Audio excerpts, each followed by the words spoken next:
So the lesson today, you are going to be reading 3 poems. Before we get to those poems, just like how we would do in class, I want to just review the text analysis and the reading strategy for these poems.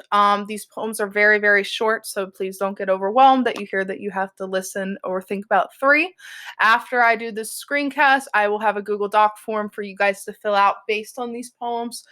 So make sure that during this time, pay attention, you're listening. I will also be uploading a copy of this, so if you're somebody that needs to go back and look at it again, that option is there for you. So we're first going to talk about imagery and metaphors and how they're used in poetry. So imagery, if you guys remember, imagery is the use of sensory language that appeals to our senses of sight, hearing, smell, taste, and touch. So it's 5 senses, I should say. Imagery is one of the central elements of poetry, which means it's really important. It's really important that the poet is able to make the poem come to life, especially as you'll see with these poems, they're very short. Another thing you need to remember with poetry is metaphor. So metaphor is a comparison of things without using the words like or as. Poets use both imagery and metaphors to make their poem more appealing to the reader, and the reader being able to really understand what they're talking about based on the description that they're using. So the next thing, reading strategy, is paraphrasing. So that means to restate someone else's ideas in your own words. So a paraphrase often helps clarify ideas that are expressed in complicated terms. Putting someone else's words into your own can help you better understand a poem. For you guys, poems are new.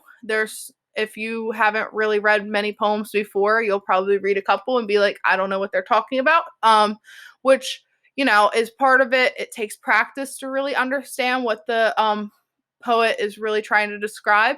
And one way that you can really help yourself better understand poetry is paraphrasing. So taking what the poet is saying, putting it into your own words, and understanding it from there.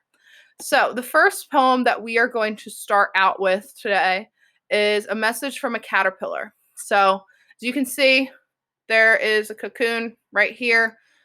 Title, Message from a Caterpillar. I want you to think to yourself, what do you think this may be about? Hopefully you came up with something to do with a caterpillar. I'm going to play the audio recording, so you just need to be listening as you would be if we were in class. Message from a Caterpillar, Lillian Moore. Even the smallest poem can send a big message. You are about to read 4 short poems. Message from a Caterpillar by Lillian Moore, Fog by Carl Sandburg, and 2 Haiku by Basho. Read along to see how these poets pack strong images and ideas into just a few lines. Don't shake this bough. Don't try to wake me now. In this cocoon, I've work to do. Inside this silk, I'm changing things. I'm worm-like now, but in this dark, I'm growing wings. So as I said, poems are short and sweet.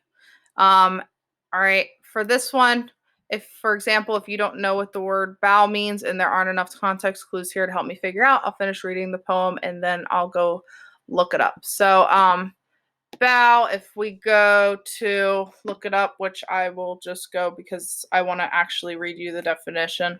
All right, so it says, don't take this bow, don't try to wake me now. That tells you that the caterpillar doesn't want to be awoken, all right? Doesn't want to be bothered. In this cocoon, I got work to do. Inside the silk, I'm changing things. So the caterpillar in the cocoon, it's working hard, it's changing.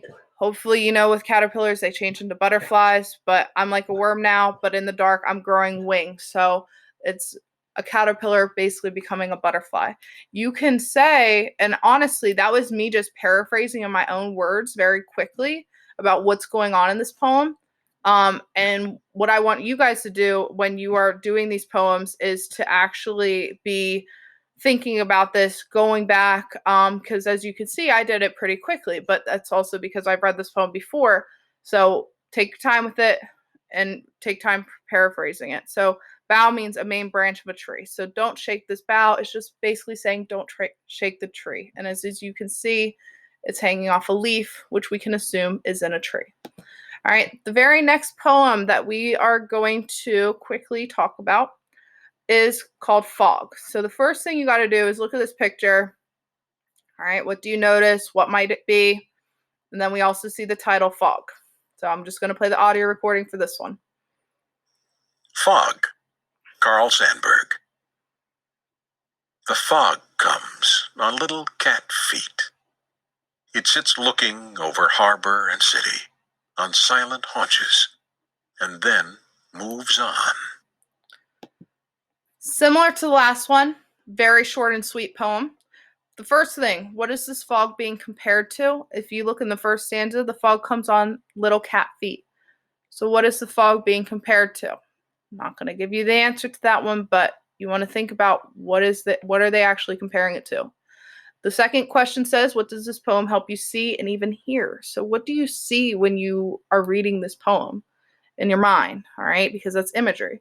And what do you maybe even hear as you are reading this description? What might be going on based on the setting? So just a couple guiding questions to think about. And again, you will have a Google form where I will ask you some questions about these poems. The last poem, To Haiku, we look at the background of this picture. You can see it's snowy. And here is the final poem. To Haiku, Basho. Winter solitude. In a world of one color, the sound of the wind. A field of cotton, as if the moon had flowered. So again, very short and sweet. And this poem is actually an example of a haiku. Haiku follows the pattern of the first line being 5 syllables, second line being 7, and then the last line being 5. Haiku is the type of poem that you will be writing for your poetry project / poetry journal that you will be creating. So this question says, explain in your own words the images in these haiku that appeal to your sense of sight and sound. So based on what this poem says, what can you maybe visualize in your mind about what it looks like, the environment, and what does it sound like? Is it noisy? Is it quiet? What do you think based on the description? So again, purpose of me going over this is for those of you that might be having some trouble with this at home, and hopefully this will be helpful to you. If you have any questions though, please email me and fill out the Google form about this. All right.